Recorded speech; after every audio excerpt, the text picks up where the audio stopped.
안녕하십니까, 이진우입니다. 요즘은 회사 대표가 자기 회사 주식을 파는 문제가 뜨거운 도마 위에 오르고 있습니다. 최근에 논란을 빚은 류영준 카카오페이 대표에 이어서 윤호영 카카오뱅크 대표도 작년에 자기가 갖고 있던 스톡옵션을 행사했다는 보도가 나오면서 논란이 일고 있는데요. 이렇게 회사를 상장한 후에 회사의 대표나 임원들이 스톡옵션을 행사하는 게 논란이 계속되니까 국회에서는 이걸 법으로 막아보겠다는 움직임도 있습니다. 잠시 후에 이 얘기 좀 들어보겠습니다. 최근에 한국뿐만 아니라 유럽과 미국의 물가도 빠르게 오르고 있습니다. 물가가 오르는 걸 금리를 올려서 잡는 걸 어렵게 생각하니까 그러지 말고 아예 상품 가격을 통제해야 된다는 얘기들까지 나오고 있습니다. 헝가리 정부가 당장 다음 달부터 상품 가격을 통제하기로 했습니다. 이 얘기도 간단하게 들어보죠. 요즘 전세 대출 금리가 많이 오르다 보니까 대출을 받아서 전세로 들어가는 것보다 그냥 월세로 들어가는 경우들이 꽤 많다는군요. 어떤 계산이 뒤에 깔려 있는 것인지 최근 전월세 시장 동향까지 함께 들여다보겠습니다. 1월 20일 목요일 손에 잡히는 경제, 광고 잠깐 듣고 시작하겠습니다. 자, 경제 뉴스들 정리해봅니다. 오늘도 김현우 행복자산관리연구소장, 그리고 손에 잡히는 경제 박세훈 작가 두 분 나와 계시고요. 오늘은 김치영 경제뉴스 큐레이터까지 모이셨습니다. 어서 오십시오. 네, 안녕하세요. 자, 카카오 계열사들이 네. 또 스톡옵션 가지고 논란인 모양입니다. 이번에는 카카오뱅크의 윤호영 대표가 스톡옵션을 행사했다는 건데 언제 얘기예요, 이게?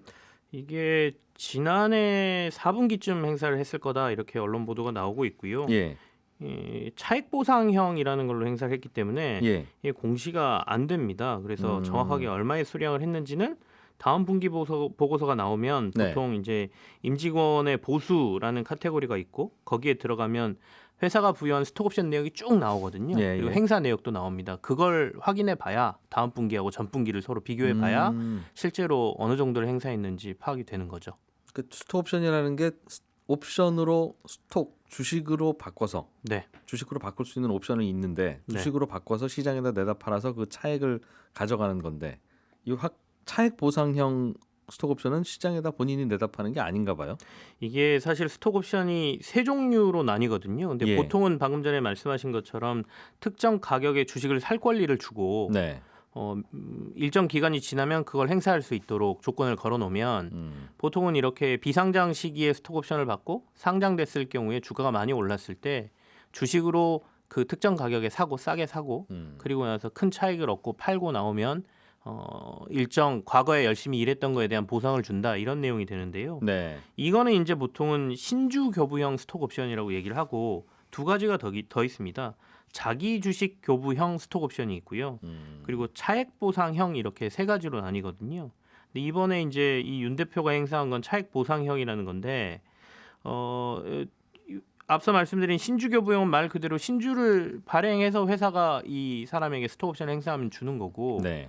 자기 주식 보상형이라는 거는 회사가 자기 주식을 가지고 있다가 자사주를 자사주를 예전에 얼마에 샀든 가지고 있다가 그 사람이 나 자기 주식형으로 받고 싶어요 또는 그 전에 자기 주식형으로 계약을 해놨다라고 하면 그 사람에게 부여한 가격으로 아무리 비싸게 샀더라도 회사가 그냥 주는 겁니다. 스톡옵션을 주당 10,000원에 행사할 수 있는 권리가 있다면 네. 10,000원짜리 회사가 자기 주식을 10만 원에 샀더라도 네. 10,000원에 넘겨주는 거예요. 그리고 알겠어요. 이제 예. 마지막에 차액 보상형이라는 건 더 간단한데 행사했다 치고 5,000원이 만약에 5,000원짜리 스톡옵션이면 행사했다 치고 그때 예. 주가가 얼마야? 봤더니 주가가 이번에 20만 원이었잖아요. 예. 카카오 그 페이 같은 경우에는 예. 그러면 차익이 19만 5천 원을 네. 버는 거잖아요. 19만 5천 원 그냥 현금으로 내주는 겁니다. 회사가 바로. 회사에서 어차피 스톡옵션 행사하면 돈을 내시고 주식을 받아가시고 그거 파실 건데 네. 그러지 말고 회사가 알아서 다 팔고 차액 정산해서 그냥 돈으로 드릴게요 하는 거군요. 근데 그 행위는 일어나지 않죠. 주식을 팔고 예. 차익을 받는 건 일어나지 않고요. 그냥 회사 돈으로 주는 일종의 인센티브처럼 주는 거죠. 네. 그렇군요. 회사는 그냥 그럼 회사 돈으로 그 차익을 준다. 네네. 어차피 주식 사고 팔고 조차 안 하고. 그렇다 보니까 신주가 발행이 안 되지 않습니까? 예. 그러니까 공시 같은 게 안 나오고 이 사람이 주식이 늘어나는 것도 아니기 때문에 뭐 대주주나 또는 임원의 주식이 늘어나는 것도 아니기 때문에 그 당시에 공시가 안 일어나죠. 보너스 주는 거네요. 그러면 회사에서. 뭐 그렇게 보시면 되는 거죠. 예. 그렇군요. 근데 논란의 요지는 뭡니까? 보너스 받은 게 좀 나쁘다. 일단은 카카오 전체가 지금 이 지난번에 카카오페이의 스톡옵션 네. 행사 때문에 욕을 좀 먹고 있는 상황이지 않습니까? 그러니까 스톡옵션 행사 자체를 뭐 욕하기는 좀 그런데 그때 임원 8명이 한꺼번에 상장된 지 한 달여 만에 동시에 그냥 이 주식을 던진 게 예. 주주들 입장에서는 굉장히 괘씸한 거죠. 그러니까 일종의 그 괘씸죄에 걸려 있던 상황에서 예. 같은 계열사인 카카오에서도 대표가 상장한 지 얼마 안 돼서 이 스톡옵션을 행사했다더라. 이게 좀 이슈가 되는 것이고요. 그리고 어떻게 보면 그 이슈가 나오고 난 다음에 그 김범수 의장이 상장 후 2년 동안은 임직원은 스톡옵션 행사를 자제하도록 하겠다라는 그 내부 원칙을 발표를 했거든요. 네. 그랬는데 이미 했네라는 또 여론도 지금 있는 거죠. 알겠습니다. 이 차익 보상형 스톡옵션이라고 하는 게 그래서 주식을 주는 게 아니라 네네. 결국은 돈을 주는 거면 이게 그럼 그냥 회사에서 보너스 준 거하고 비슷하게 봐야 되는 건가 아니면 좀 다른 게 있는 건가 하는 게 여전히 좀 갸웃거려지긴 하네요. 이거를 이제 주주 입장에서는 예. 잘 보셔야 될 게 저는 이 돈을 누가 주느냐는 굉장히 중요하다고 생각하거든요. 예. 그래서 이 차익 보상형은 웬만한 회사에서 잘 하지 않습니다. 왜냐하면 회사가 회사 돈을 내줘야 되는 거잖아요. 그러니까 잘 나가는 회사는 예. 회사에 돈이 많으면 해줄 수 있는데 돈이 적은 회사들은 이 차익 보상형 못 해요. 그냥 주식으로 주는 거죠. 예. 싸게 살 권리를 주면 이 사람은 그 돈을 회사에다 내고 주식을 사서. 네, 그 돈은 회사에 어쨌든간 자본금으로 잡히는 거죠. 네. 그리고 행사는 시장에서 하니까 네. 시장에서 돈을 벌어가는 거거든요. 그렇겠죠. 회사 입장에서는 부담이 없어요. 네. 근데 차익 보상형은 그게 아니잖아요.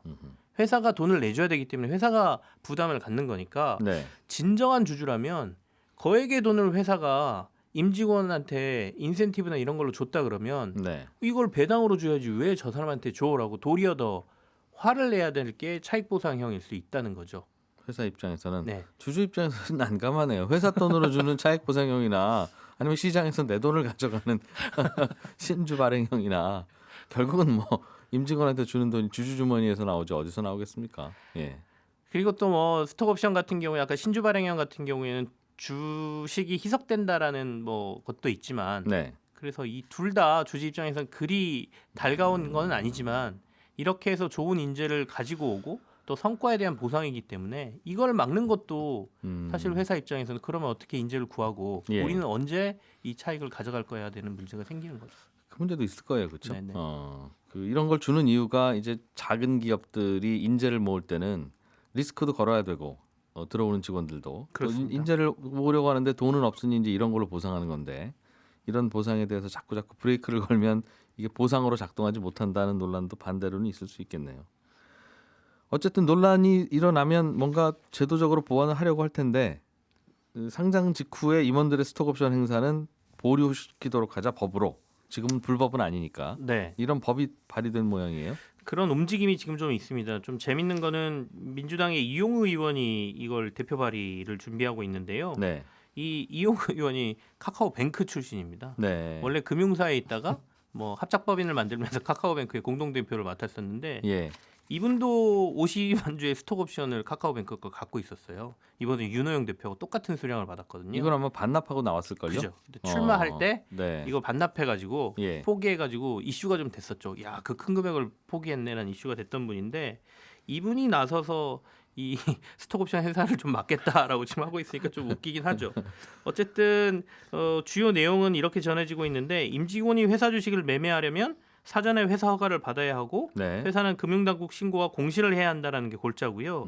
여기에 보면 공시한 날로부터 90일이 경과해야 거래가 가능하다 이렇게 돼 있으니까 사전에 얘기하고 팔아라. 네, 사전에 얘기하고 그것도 3개월 동안 상장 후에 바로 팔고 싶어도 90일 이후에나 공시하고 가능하니까 네. 3개월 이후에나 매도가 가능하다 이런 얘기가 되니까 저희가 공모주를 시장에 들어오면 대주주들은 6개월 동안 보호예수 걸리고 뭐 이런 거하고 약간은 비슷한 개념이다 이렇게 볼 수 있는 것이죠. 근데 이것도 이렇게 3개월 이후에나 판다고 하면 대부분의 내부자 내준 임원들은 그냥 팔겠다고 공시하고 언제든지 팔아도 되니까 네네. 3년 후에 팔든 5년 후에 팔든 3개월 후에 팔든 저는 앞으로 주식을 필요하면 팔겠습니다라고 공시를 형식적으로 늘 하게 되는 네, 맞습니다. 다들 그리고 여기 아까 차익 보상형 같은 경우에는 또 공시 안 해도 되니까 얼마든지 차익 보상형으로 피해갈 그런 건 있고요.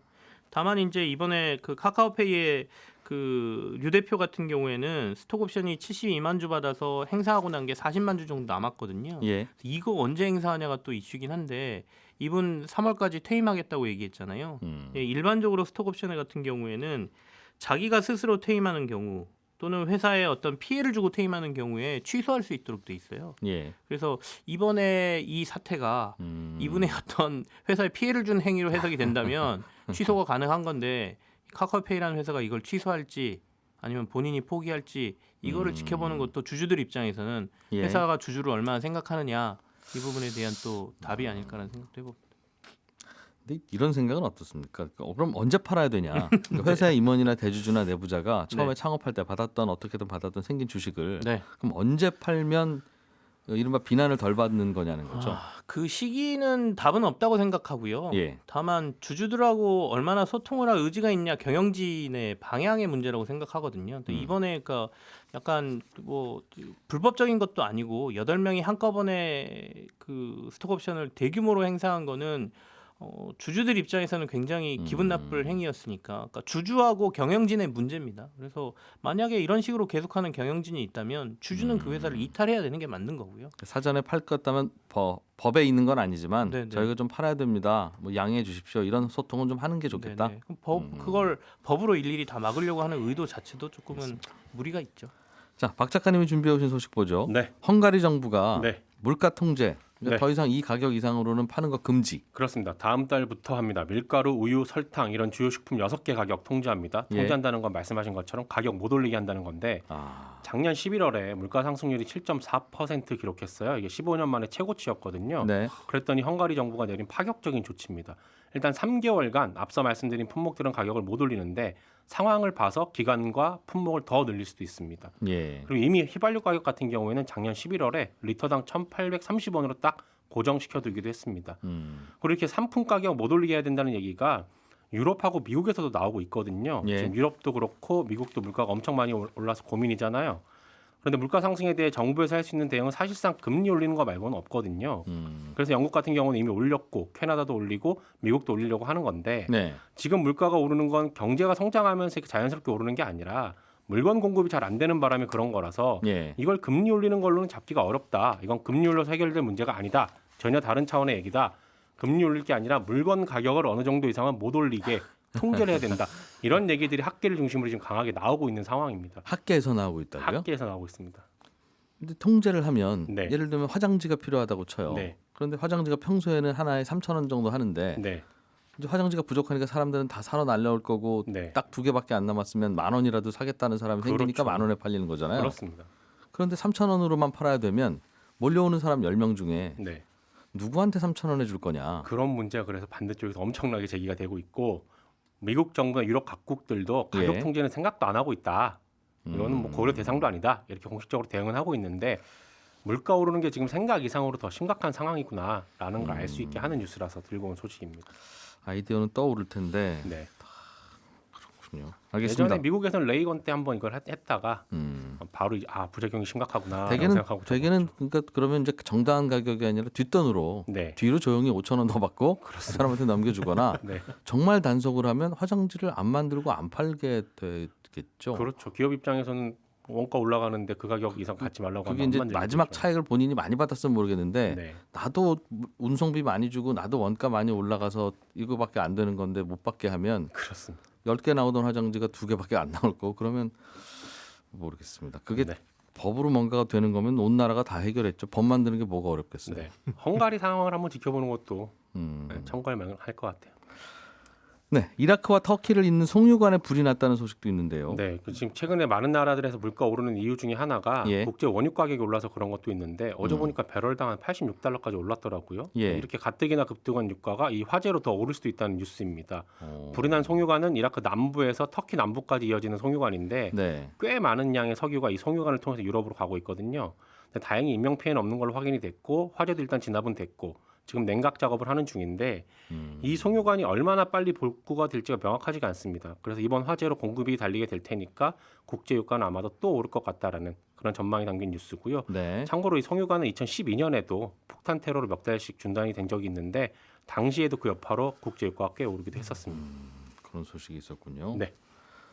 자, 김현우 소장님. 네, 전세 대출 금리도 요즘 오르겠죠? 시중 금리 계속 오르고 있으니까. 네 그렇습니다. 그러다 보니까 전세를 살기로 하고 그 네. 전세금 부족한 걸 대출을 받아서 대출 이자 내는 것보다 네, 차라리 이 부족분을 그냥 우리 월세로 돌립시다 네. 라고 집주인하고 얘기를 해서 네네. 월세를 내는 게 예. 세입자 입장에서는 더 싸다 요즘. 네. 그런 계산이 나오나 봐요. 맞습니다. 그런 기사들이 며칠 새에 나왔는데 굉장히 이례적인 경우죠. 예. 그래서 결론부터 말씀드리자면 아직까지 그렇지 않은 경우가 더 많습니다. 그런데 다음 달부터는 좀 고민을 실제로 해보셔야 될 수도 있어서요. 이게 전월세 전환율이라는 게 있는데 이거는 쉽게 얘기해서 뭐 전세 보증금을 월세로 바꿀 때 네. 얼마로 바꿀 거냐. 예를 들어서 전월세 전환율이 3%다. 그러면 1억 보증금을 월세로 바꾸면은 1억의 3%인 300만 원. 네. 연 300만 원이니까 나누기 12달하면 월세 25만 원이다. 요게 이제 전월세 전환율인데 지금 임대차 보호법에서는 한국은행 기준금리 플러스 2% 포인트를 전월세 전환율로 정해 놓고 있어요. 그러니까 3.25%죠. 근데 이거는 이제 계약 중간이나 아니면 계약을 갱신할 때 해당되는 얘기고 뭐 새롭게 세입자를 받거나 아니면 월세를 전세로 전환할 때는 해당되지는 않습니다. 그럼 일단 실제로 지금 현장에서 적용되는 전월세 전환율은 몇 %냐? 요건 이제 KB에서 매달 발표하는 주택가격 동향이라는 게 있는데 지난 12월 기준으로 아파트의 전월세 전환율이 3.13%, 이게 서울이고요. 수도권은 3.75%입니다. 그러니까 한국부동산원 통계는 요거보다 조금 더 높은데 11월이 최근 자료입니다. 서울은 4.1%, 수도권은 4.3%가 실제 현장에서의 전월세 전환율이다. 이렇게 집계가 되고 있습니다. 3%까지 내려왔군요. 전월세 전환율이. 네, 그렇습니다. 그럼 보증금 1억을 월세로 바꿀 때 한 네, 달에 30만 원도 채 안 내도 된다는 말이겠습니다. 현장에서 그렇게 된다는 거죠. 아파트의 경우에는. 한 25만 원 정도에서 네. 27, 8만 원. 그러면 정말 1억 원을 빌려서 대출이자 내느니 네. 그게 싸겠는데요. 대출이자가 1억 원 빌리면 한 달에 30만 원 더 나오잖아요. 그렇죠. 지금 대출 이자를 보니까 실제로 막 오르고 있는데 물론 네. 버팀목 전세자금 대출처럼 정책 대출 같은 경우에는 아직도 2%대입니다. 뭐 적게는 1%대도 있고요. 근데 이거는 뭐 소득 요건이나 한도가 까다롭기 때문에 일반적으로 우리가 아무나 가서 은행에서 빌릴 수 있는 전세자금 대출 상품의 금리는 어느 정도냐 봤더니 어제 쭉 시중은행 보니까요. 보통 전세자금 대출은 3개월, 6개월, 12개월 변동금리인 상품이 대부분입니다. 네. 우대금리를 적용받으면 은행별로 최저 2.9까지 나오는 데도 있고 뭐 3.5% 그러니까 2% 후반에서 3% 중반 정도다 이렇게 보시면 되고 만약에 우대금리 전혀 적용받지 못한다 그럴 경우에 최고금리는 4.1에서 5% 넘는 곳도 있기는 있더라고요. 그러니까 이렇게 보면 우대금리를 전혀 적용받지 못하는 최고금리는 아까 말씀드린 전월세 전환율보다 높기 때문에 네. 야 이거는 이제 전세 대출 받아가지고 들어가는 것보다는 오히려 월세 내는 게 낫겠다라는 판단이 드실 수도 있는 거고. 예. 근데 아직은 손품 조금만 팔면은 조금 더 낮은 금리의 전세자금 대출을 받을 수 있으니까 요건 어렵지 않거든요. 그런데 이런 전세자금 대출의 금리가 대부분 네. 코픽스 금리에 연동이 됩니다. 예. 그런데 이 코픽스 금리라는 건 은행들이 내놓는 예적금 금리와도 관련이 깊잖아요. 근데 최근 은행들이 예적금 금리를 빠르게 올리고 있습니다. 앞으로는 그래서 예. 대출 금리가 더 많아질 수도 있다. 올라갈 수 있는 거죠. 지금 1금융권 은행 중에도 4%가 넘는 적금을 내놓고도 있거든요. 1년 만기 정기예금도 2%가 넘어가기도 하고. 네. 그러니까 이렇게 한 달 동안 실제로 팔린 예적금 금리가 다음 달 15일 정도가 되면 이게 반영이 될 텐데 네. 은행에 따라서는 신규 취급의 코픽스라는 게 있고 잔액 기준 코픽스 이 두 가지를 고를 수 있게 하는 은행들이 있습니다. 지금 현재 기준으로서는 잔액 기준 코픽스가 더 낮고 이게 올라가는 속도도 더디기 때문에 뭐 한 1년, 2년 정도 한 번 계약할 정도의 전세자금 대출 받으실 분이라고 한다면 잔액 기준 코픽스를 조금 선택하는 낫겠다. 게 조금 유리할 수 있습니다. 그래도 월세 전환율이 많이 낮아져서 네. 현장에서는 그냥 제가 월세 낼래요 하는 세입자들 많겠어요. 충분히 그럴 수 있습니다. 왜냐하면 이 전세나 월세 계약은 2년이니까 어떻게 보면 그게 고정금리로 가는 거거든요. 그렇기도 하고 이제 DSR 규제 때문에 네. 대출을 받으면 다른 대출을 못 받게 되는데 맞습니다. 전세 대출 안 받고 그냥 월세 낸 다음에 네, 전세 대출 받을 수 있는 그 대출 여력을 다른 데에다 쓰면 그럴 수도 있죠. 뭐 내 집 마련할 때 쓸 수도 있는 것이고. 네, 네. 아니면 전세자금 대출을 나중에 받을 수도 있는 거니까 여러모로 활용이 더 가능한 거라서 그런 판단들이 시장에서 되면 또 월세가 얼마나 공급이 되느냐에 따라서도 달라질 수 있고요. 정부도 좋아하겠네요. 그냥 월세 내면 그거는 부채로 안 잡히고 그렇죠. 전세 대출 받아서 이자 내면 그건 부채로 잡히니까. 네, 실제로 작년 한 해 동안 전세자금 대출이 차지한 가계부채 중에 이 증가폭 중에 차지한 규모가 40%니까요. 네. 전세자금 대출이 그만큼 줄어들게 되면 가계부채 총량 증가 속도가 더뎌지는 그런 효과도 발생할 수 묘한 있습니다. 거네요. 세입자 입장에서는 이자로 내나 월세로 내나 결국 나가는 돈은 똑같은데. 똑같죠. 그게 그건데 네, 그렇게 됩니다. 그렇군요. 네, 김현우 소장, 박세훈 작가, 김치영 큐레이터 세 분 고생 많이 하셨고요. 저는 잠시 후 11시 5분에 이어지는 손에 잡히는 경제 플러스에서 뵙겠습니다. 이진우였습니다. 고맙습니다.